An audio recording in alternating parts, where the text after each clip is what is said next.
नमस्कार, राधे राधे। सर्वस्याद्यां महालक्ष्मीं तुलां परमेश्वरीं लक्ष्यस्वरूपां तां हनुमन्तां नमाम्यहम्। आज हम बात करेंगे कि आप कोई भी वर्ष, कोई भी माह, कोई भी तिथि का बार मात्र थोड़े से गणित अंगुलियों पर गणित करके निकाल सकते हैं। इसके लिए आपको ज़रूरत पड़ेगी वर्षांक, अर्थात जिस वर्ष का आप निकालना चाहते हैं बार, उस वर्ष का अंक क्या है। मासांक, जिस मास का आप बार निकालना चाहते हैं, मासांक।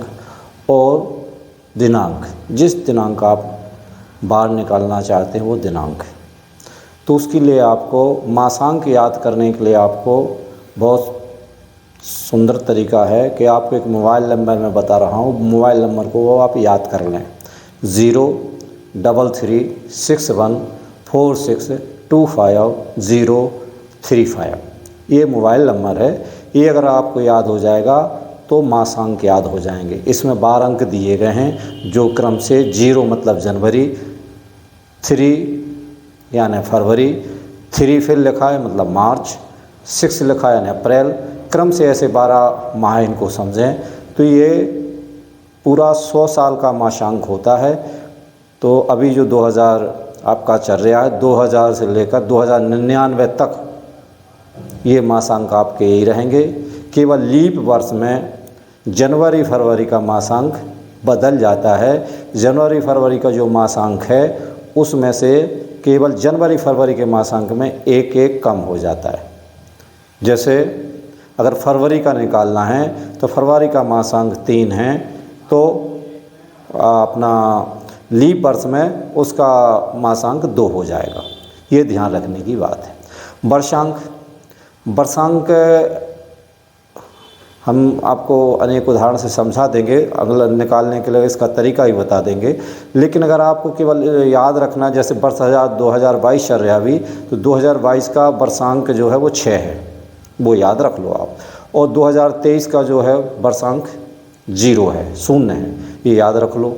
तो आप किसी का वर्ष का निकाल सकते हो। और बाकी इन वर्षांक का हम कोशिश करेंगे आपको लिस्ट के द्वारा आपको पूरे वर्षांक का अंक आपको उपलब्ध करा सकें। अब उदाहरण के तौर पर हम मानते हैं कि हमको 2022 ही ले लो कि दिसंबर महीना, 2022 के दिसंबर महीने की 17 तारीख में मुझे निकालना है कि कौन सा दिन है। तो आप हिसाब लगा लिए 2022, तो 2022 का वर्षांक 6 है, 6 को ले लिया हमने। दिसंबर का महीना लिया, दिसंबर का मासांक 5 है, 6 और 5 जोड़ दिए, 11 हो गए ये। अब तारीख 17, तो 11 और 17 जोड़ दिए तो 28 हो गए। इसमें 7 का भाग लगा दीजिए। तो आप 7 का भाग लगाओ तो 4 बार जाएगा और 0 आ जाएगा, 0। तो अगर 0 बचता है तो शनिवार आएगा। तो ये निश्चित हो गया कि 17 दिसंबर 2022 को शनिवार था।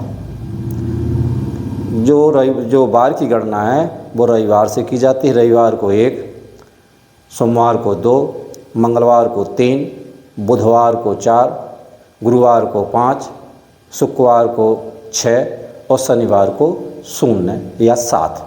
तो 7 को 0 भी मानते हैं, 7 या 0 जो भी हो। इस तरीके से अगर आप दूसरा उदाहरण लेना चाहते हैं कि हमें 2023 का निकालना है, तो 2023 का अगर आपको निकालना है कि 5 मई 2023 में कौन सा दिन है, तो आप आसानी से गणित कर सकते हैं। 23 का वर्षांक 0 है, 0 ले लिया आपने। मई का महीने का निकालना है तो मई का जो मूलांक है वो 1 है, तो 0 और 1 जोड़ दिया तो 1 आया। और 5 मई का निकालना है तो 5 और 2 6। अब 6 में 7 का भाग नहीं जाता है, इसलिए 6 ही रहेंगे, अर्थात शुक्रवार का दिन होगा। ये बहुत सरल विधि है, इसको उंगलियों पे आसानी से निकाला जा सकता है। तो आप मामूली सी गणित करके चाहे 100 साल पहले का या 100 साल बाद का, कभी का भी आप किसी भी माह का, किसी भी वर्ष का, किसी भी दिनांक का आप बार निकाल सकते हैं आसानी से। केवल आपको वर्षांक का ज्ञान होना चाहिए। मासांक का मैंने आपको बता दिया, ये मासांक 100 साल के लिए है। अगला साल जो रहेगा, अगले 100 साल के बाद मासांक का एक एक जो वो बदल जाता है। तो इस तरीक़ा से अगर आप गणित करते हैं तो निश्चित रूप से आप उंगलियों पर किसी भी वर्ष, किसी भी माह और किसी भी तारीख का बार आसानी से निकाल सकते हैं। आप देखते रहिए ज्योतिष धारा प्रवाह चैनल। राधे राधे।